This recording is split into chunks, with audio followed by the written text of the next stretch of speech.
नमस्कार दोस्तों, कैसे हैं आप लोग। और आशा करता हूँ आप सभी लोग अच्छे होंगे। दोस्तों, आज के इस सेशन में हम पढ़ेंगे मार्च के जो कुछ जजमेंट हैं उनके बारे में।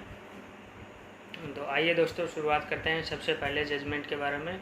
और ये जजमेंट है केरल हाई कोर्ट का, और ये एक रेंट से रिलेटेड जजमेंट है। इस जजमेंट में ऑनरेबल केरल हाई कोर्ट ने कहा है किराएदार के व्यवसाय से तीसरे पक्ष को हुए नुकसान के लिए मकान मालिक उत्तरदायी नहीं है।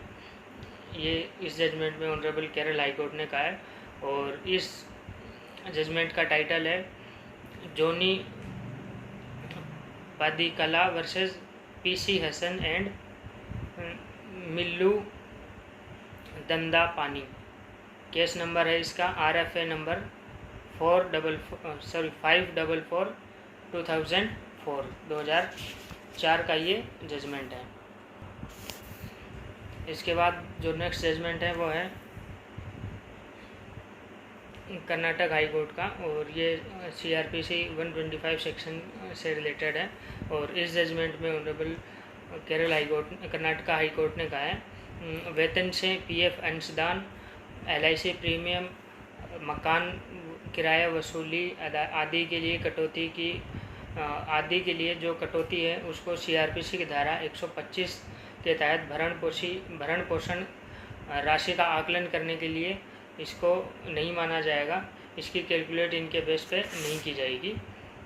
125 की जो धारा है उसके अंतर्गत जो भरण पोषण की जो राशि है उसकी राशि इनके अंतर्गत नहीं की जाएगी। और ये इस जजमेंट में कहा गया है।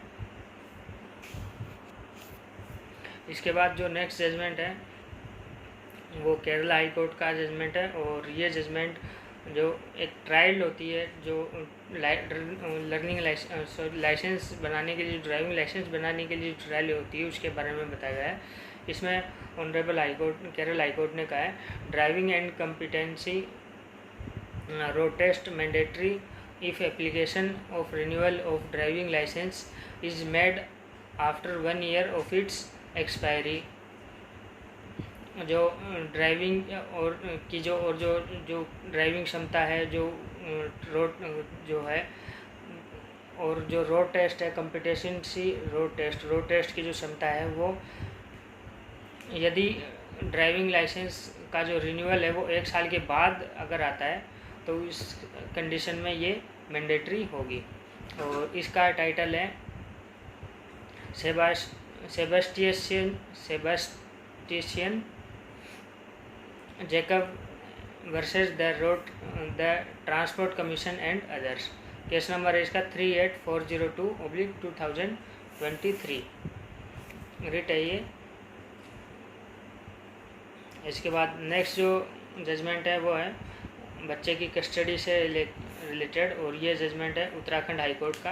और इस जजमेंट में ऑनरेबल उत्तराखंड हाई कोर्ट ने कहा है वैवाहिक विवादों में बच्चों की कस्टडी माता पिता तथा दादा दादी दोनों द्वारा साझा की जानी चाहिए ताकि उसके भावनात्मक विकास पर कोई प्रभाव ना पड़े।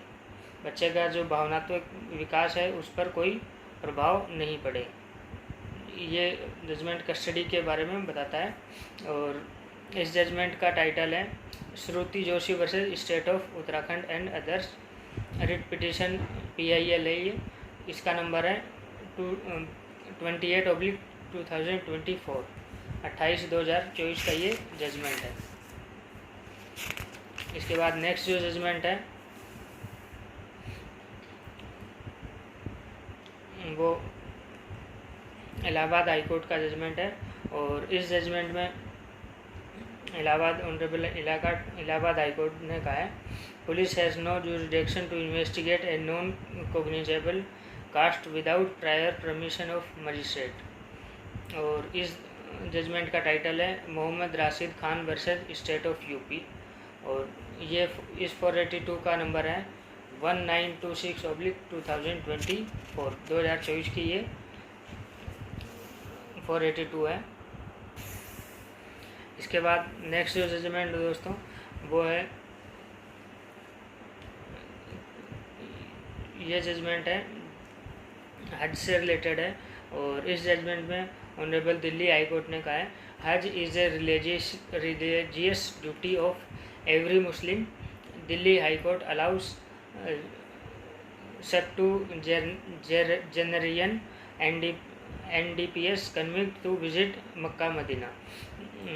इस जजमेंट में ऑनरेबल दिल्ली हाई कोर्ट ने कहा है कि हज एक रिलीजियस ड्यूटी है, रिलीजियस कर्तव्य है, और ये एक मुस्लिम के लिए मतलब एक रिलीजियस ड्यूटी है.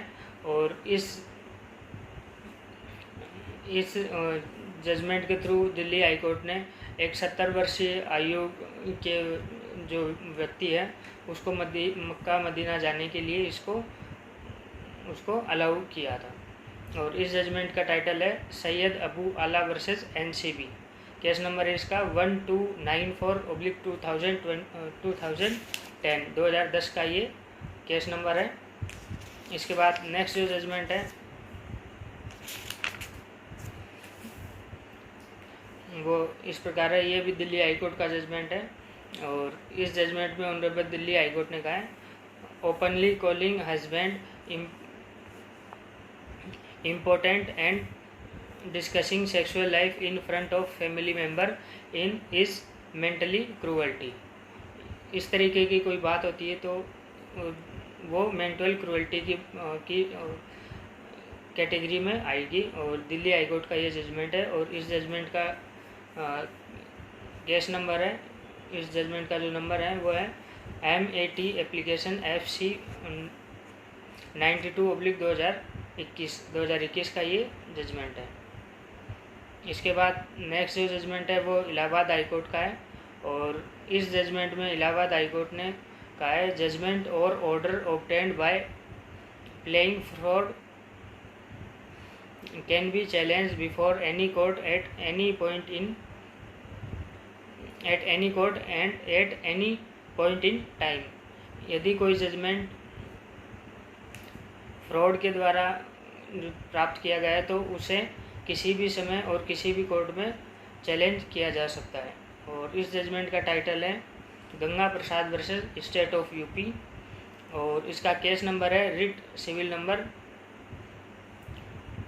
34/0/27 ऑफ 2011. ये इसका रिट नंबर है. इसके बाद नेक्स्ट जो जजमेंट है वो है वो MP हाई कोर्ट का है, और इस जजमेंट में ऑनरेबल कोर्ट ने कहा है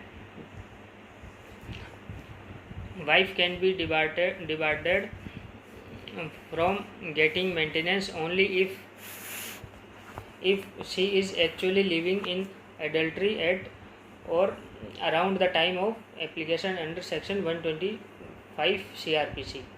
और ये इसका क्रिमिनल रिवीजन नंबर है 8/2023 ये जजमेंट है. और इसके बाद नेक्स्ट जो जजमेंट है वो आंध्र प्रदेश हाई कोर्ट का है, और इस जजमेंट में ऑनरेबल कोर्ट ने कहा है anticipatory bail application is maintainable even after issuance of notice under section 41A CRPC.